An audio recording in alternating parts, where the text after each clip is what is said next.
nous allons monter d'un cran et nous allons parler des wash.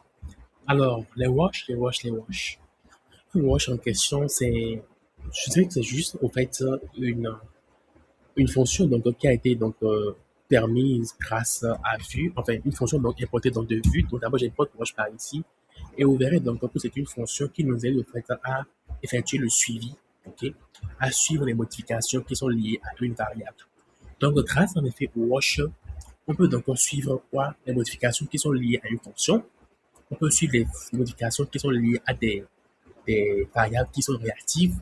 Et quand je parle de variables réactives, il y a les refs, les réactives également, que ce soit donc des chiffres, des lettres, donc des chaînes de caractères, des objets, des tableaux. Ok, on peut donc effectuer un suivi de tout cela. Alors ici, on va donc faire un cas particulier. Alors ici, j'ai importé donc le wash à partir de vue directement ici. Donc je peux venir maintenant en bas et dire donc wash. Alors le wash. Le wash en question, d'abord on précise la source. Qu'est-ce que nous voulons suivre grâce au wash? Donc comme je l'ai précisé par ici, je peux donc suivre une variable, ok, réactive, ok, ou bien un élément d'une variable réactive, par exemple l'attribut qui se retrouve particulièrement ici. Alors qu'est-ce que je vais donc faire pour commencer? Je vais donc faire quoi? Je vais donc ici form.first name, virgule, je mets ici donc new value. Alors dans le second paramètre de la fonction, ok, il prend donc en paramètre en fait deux valeurs. Donc à la valeur et l'ancienne valeur qu'avait l'élément que nous sommes en train de suivre. Donc old value et new value. C'est bon? Voilà. Et ici, allons juste faire ici d'abord un alerte en parenthèse hello world pour commencer. Ok, donc nous allons suivre la modification liée à form.firstName. Ok. Alors, je rafraîchis ma page par ici. Et first name, j'ai bien dit, hein, donc par ici. Ouais.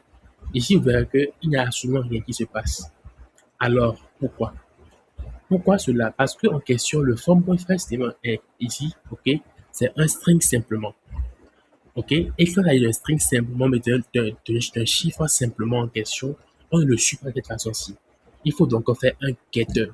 Il faut faire un getter, on va une parenthèse, enfin, une parenthèse plutôt. On met donc la flèche par ici. Et on met donc ensuite l'élément qui suit, qui est le label, qui est ici donc le string ou bien le chiffre que nous voulons suivre. Donc maintenant, qu'est-ce qu'on va faire? En faisant maintenant un rafraîchissement dans la page par ici, mettons donc ici F par exemple, vous verrez que automatiquement il déclenche quoi? Hello World. Donc nous venons de faire donc un suivi de variables. Cela peut être utile dans le cas où euh, nous voulons par exemple quand la valeur donc, de quelque chose donc change et atteint donc une valeur donnée par exemple quand l'âge d'une personne est par exemple fait, on peut donc vouloir appeler une API pour récupérer par exemple la liste donc ou bien une liste une liste de questions à poser à une personne qui a 20 ans.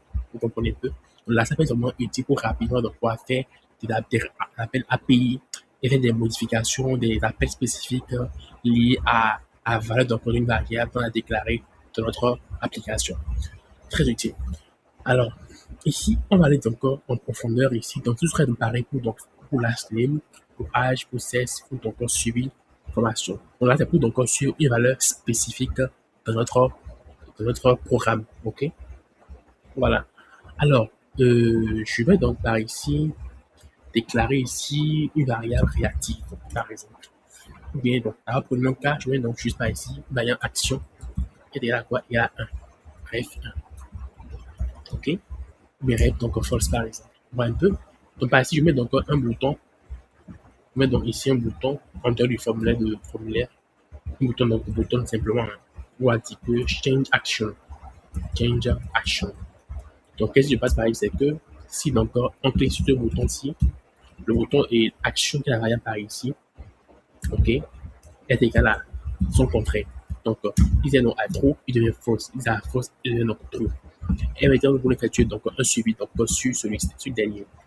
Je copie encore donc mon watch par ici, ici simplement, et ici je vais donc quoi que je veux suivre donc quoi la variable action. Je peux donc suivre la variable action. Si je fais donc action pour value, alors je peux donc dire que je veux donc le suivre de cette façon grâce à un getter. Parce que ici, il renverra donc exactement quoi un string ou bien une chaîne de caractères, enfin, une chaîne de caractères c'est bien ça, ou encore donc un booléen, etc. Mais si je veux donc suivre en fait le rêve même, ok, l'objet réactif de ma question, c'est pas donc un quêteur, je peux le suivre, mais en faisant donc juste, en l'écrivant donc directement donc dans mon watch, et bien sûr en effaçant le point valeur qui est associé aussi. Donc par exemple, donc watch en prend telle action directement, virgule, les deux donc valeur qu'il a, à l'aide maintenant donc new value. Donc afficher la nouvelle valeur donc qui apparaît ici. Très bien. Donc par ici, je vais donc cliquer sur le bouton qui est ici. Change, il devient encore true, ou un peu. Avec ta force avant, il devient encore true. Change encore, il devient false. Change, il devient encore true, etc.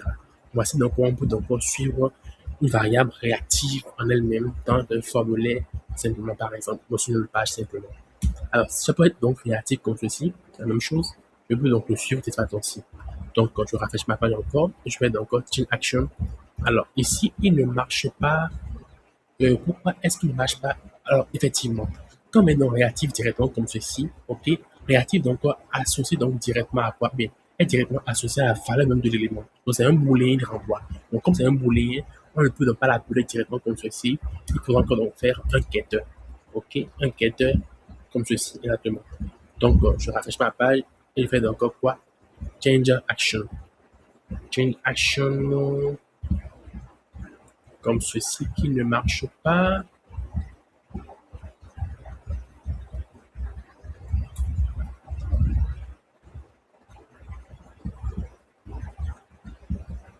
Très bien, je me suis gouré quelque part par ici parce que, en précisant bien sûr, Reactive ne prend donc pas de moulin.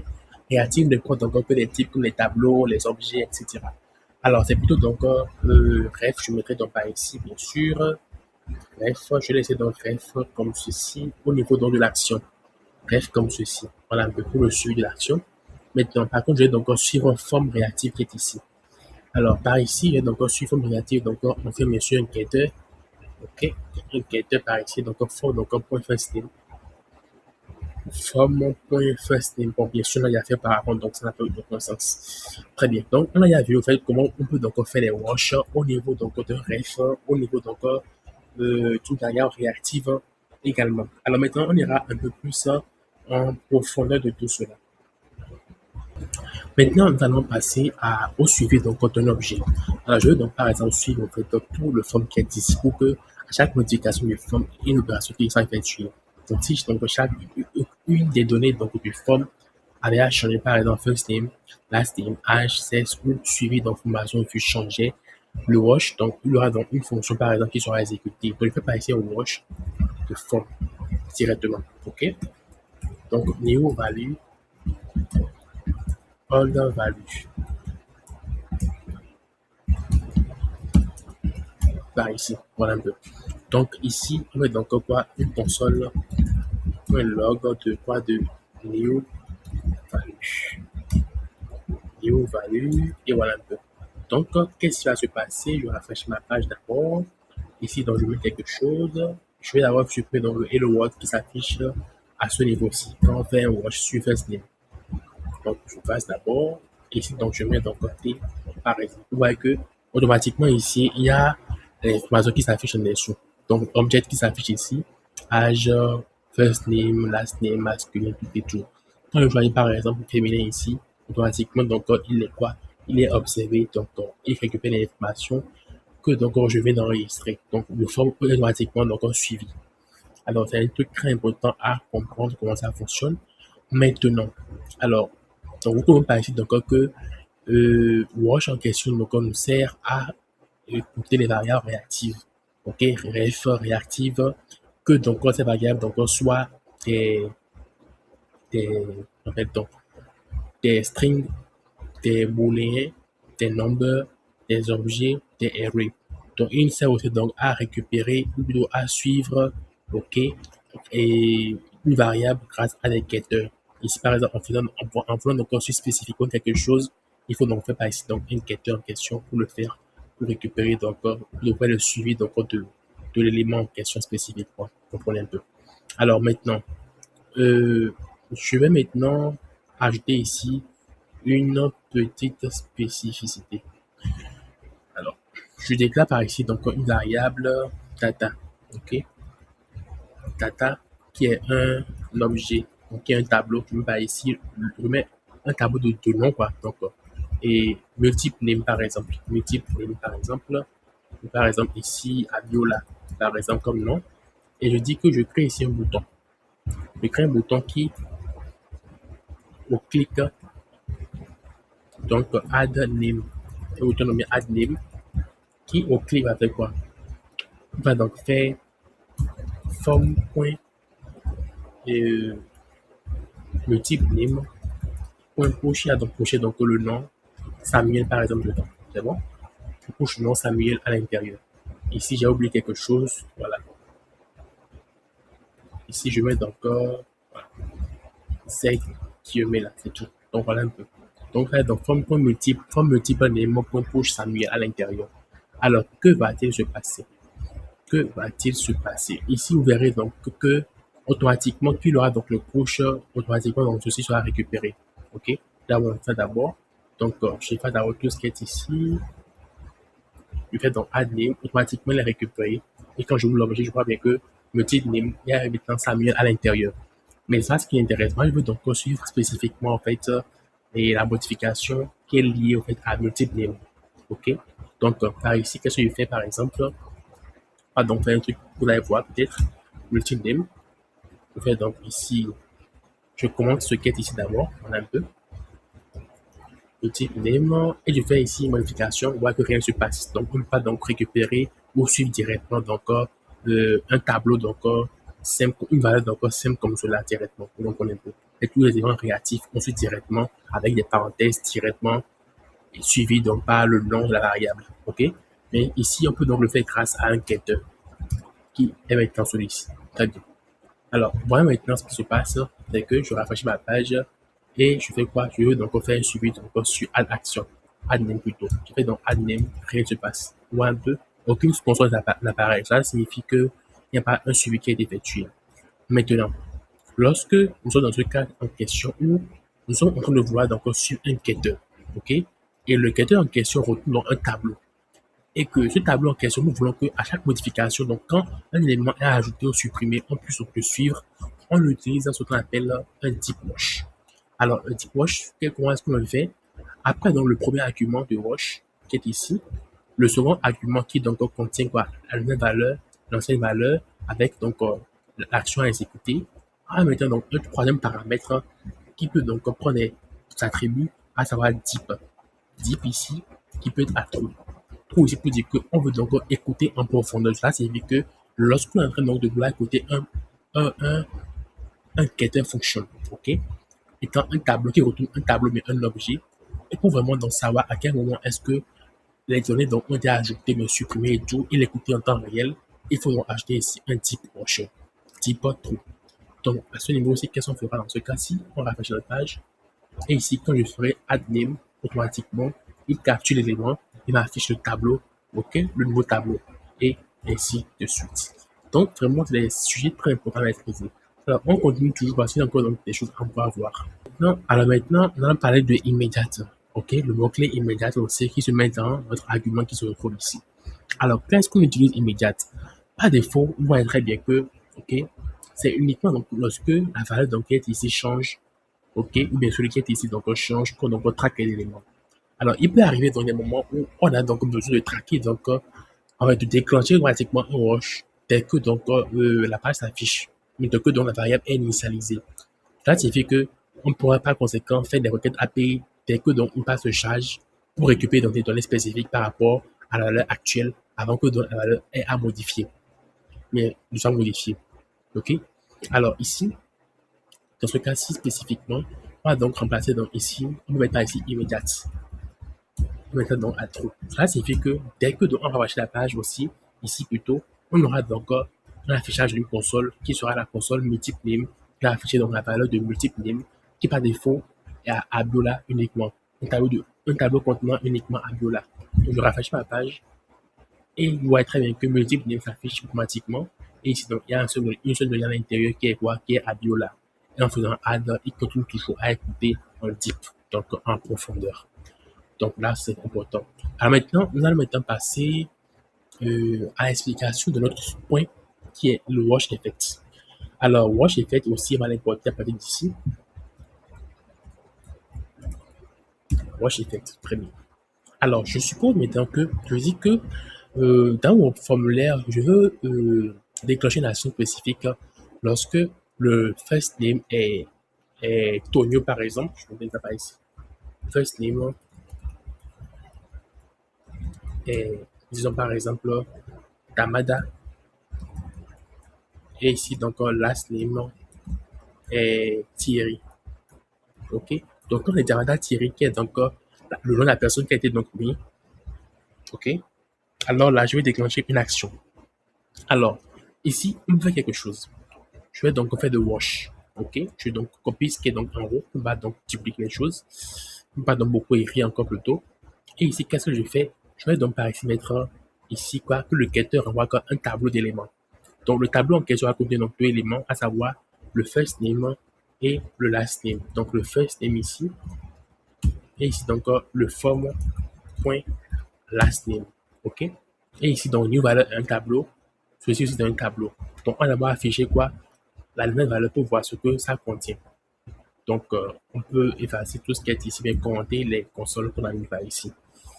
Type, pas besoin de type par ici, parce que ici, qu'est-ce qu'il renvoie donc juste un tableau par ici. Pas besoin de type pour suivre en profondeur quoi que ce soit. Donc par ici, je fasse le type et tout. Et voilà ce que nous avons. Alors, ici, je rafraîchis ma page. Je mets donc first name, je mets donc last name. Donc je mets par exemple ici, Tamada, et c'est donc Thierry. OK? On voit qu'il récupère donc les données. Donc, new value en question qui est ici, c'est quoi? C'est un tableau donc de données. OK? Contenant donc first name et last name. Alors, donc, on vient de faire donc le suivi sur deux variables en même temps. Alors, je vais dire par ici que si new value crochet donc 0, donc le premier élément est égal à Tamada et que new value crochet donc le premier élément, enfin le deuxième élément est égal à Thierry, alors qu'est-ce qu'on peut faire? On fait donc un alerte yes par exemple, simplement.